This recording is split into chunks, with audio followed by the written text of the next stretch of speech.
Silent या switch off कर दें। जो कंसंट्रेशन हम मोबाइल पर अप्लाई करेंगे वो खुद पर करें। जहाँ बैठे हैं पहले इस जगह का हमको एहसास हो कि हम हैं कहाँ। और मैंने देखा है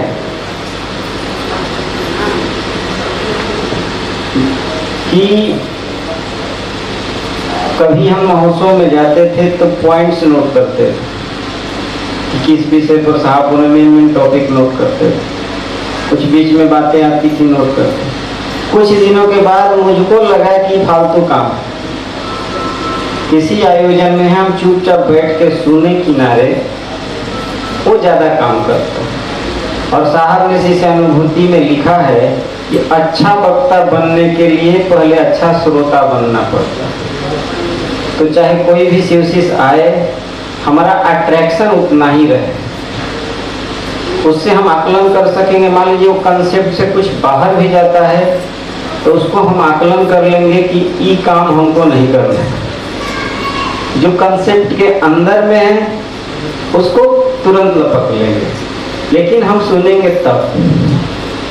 इसलिए आप लोग काम करने वाले हैं और क्षेत्र में जिस तरह से हमारे अंदर कुछ चीज़ें डेवलप हो गई, आध्यात्मिक परिस्थिति स्थिति, तो वही चीज़ हम लोगों को बता सकेंगे।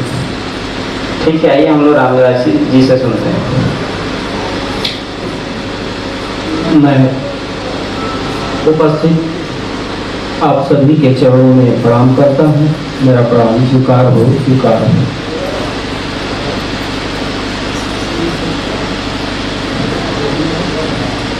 बड़े सौभाग्य की बात है कि आज यहाँ कल से ही हम लोग इस संगोष्ठी में शामिल हुए और सुनने सीखने का मौका मिला है। जैसे कि मेरी जो अनुभूति है, मेरा मन जो समझा, वैसे तो 2007-8 के बीच में जब मेरे साहब श्री हरिंद्रानंद साहब रावतगंज में आए, मैं शिव गुरु चर्चा में नहीं जाता था, मेरी माँ जाती थी। मेरी माँ ही मेरा नाम का घोषणा कराई। जिस दिन साहब आए थे, लौट के गए, उस दिन मेरे घर कुछ गुरु बहना माँ के साथ आई रही। मेरे मन में एकाएक ऐसा कुछ उत्पन्न हुआ कि मैं भी चलूंगा शिव गुरु चर्चा में, क्या बात होती है। वरना ये है कि मैं कुछ पूछता नहीं था और मैं कुछ पीड़ित था इसलिए कि मेरी माँ ही, जैसे होता है ना, मैं मेरे बचपन से, मेरे जन्म से पहले, जैसे हम जब होशियार हुए तो पता लगा कि मेरे माँ को दिक्कत है मेरे जन्म से पहले से ही। तो जस्ट होशियार हम हुए थे। जिंदगी में देखिए मोड़ आते रहते हैं। कभी कभी तो ऐसा मोड़ आता था कि माँ है ना, माँ भोजन बनाती है, लेकिन कभी स्थिति होती थी किस दशा में भोजन बना के हमको दे रही है, मैं खा रहा हूँ, तो मेरा भी कुछ फर्ज बनता है। तब मैं जब शिव गुरु चर्चा में जाने लगा तो मेरा मन बुझा कि चलिए मेरे भी गुरु शिव रहेंगे। हम ऐसे ही लोग नाम बोलने लगे, अपना बोलते थे, कुछ बात बोलते थे, कुछ अपना भजन वजन गाते थे, लेकिन ईमानदारी बता रहे हैं कि ये सब बोली में था। कुछ ऐसा भाव था कि लगता था कि हम बोले या गाए, लेकिन धीरे धीरे हम दुखी हुए। माँ दुखी थी तो मैं भी दुखी था। एक दिन सोचा कि आखिर हम जाते हैं आते हैं तो इस समय को पास करते हैं किस दिन के लिए, और ये परिवर्तन नहीं हो रहे हैं। जैसे कभी बात हो रही है ना कि एहसानमंद होना चाहिए, हर एक क्षेत्र में एहसानमंद होना चाहिए। अपने माँ के लिए भी, बेटा को भी एहसान कुछ तो सोचना चाहिए। हमने सोचा कि धिकार है जिंदगी में जिसके तन से मैं पैदा हुआ हूँ।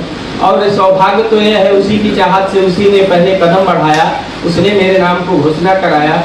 और वह दुखी है, इतना दुखी है, और ये क्यों नहीं दिक्कत परेशानी दूर हो रही है। चलिए शॉर्ट में इस बात को लेकर हम इतना दुखी हुए कि साहब के सामने हम जाके उस बात को कहे और रोए भी। और उसके बाद आए तो प्रयास जारी रहा,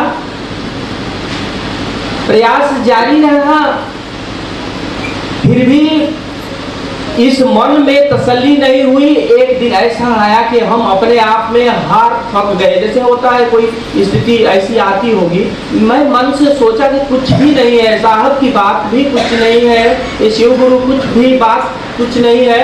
यह संवाद अपने मन से मैं कह रहा था और अपने मन से एकदम विकल था।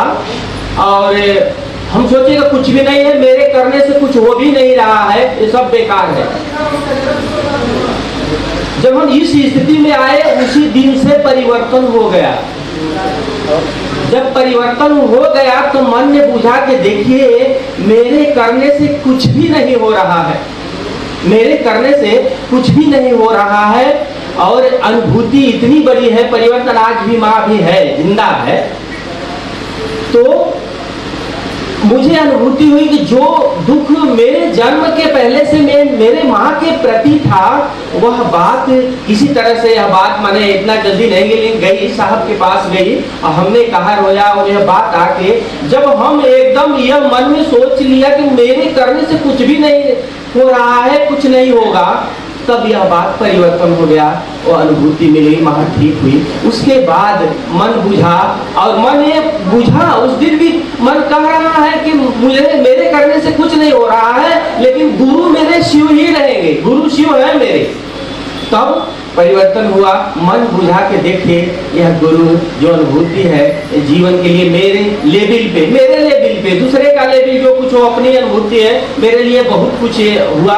मन बुझा कि रहे कमाल के गुरु शिव हैं, जैसे साहब कहते हैं उसी रास्ते पे हम लोग चलने का प्रयास किया जाए। और धीरे धीरे ख्याल आ गया कि हमको ये जो बोली में बोलते हैं ना, उसे करना है। 3 सूत्र बोल देते हैं खाली बोली में, उसे करना है, जीवन में उतारना है।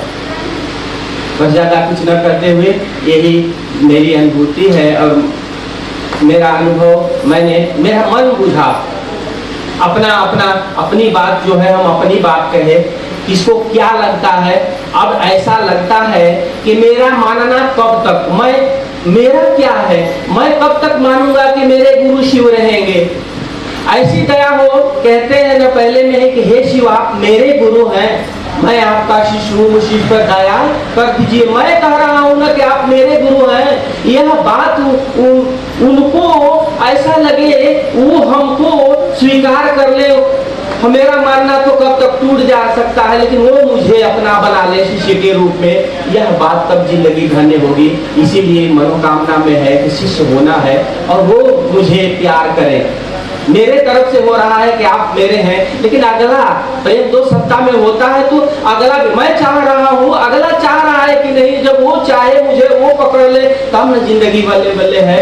तो यही कहीं में चल रहे हैं कि वो मुझे पकड़ ले, शिष्य के रूप में मैं शिष्य हो जाऊं। इसी चंद शब्दों के साथ अपनी वाणी को विराम देता हूँ। आप सभी को प्रणाम करता हूँ, मेरा प्रणाम स्वीकार। आइए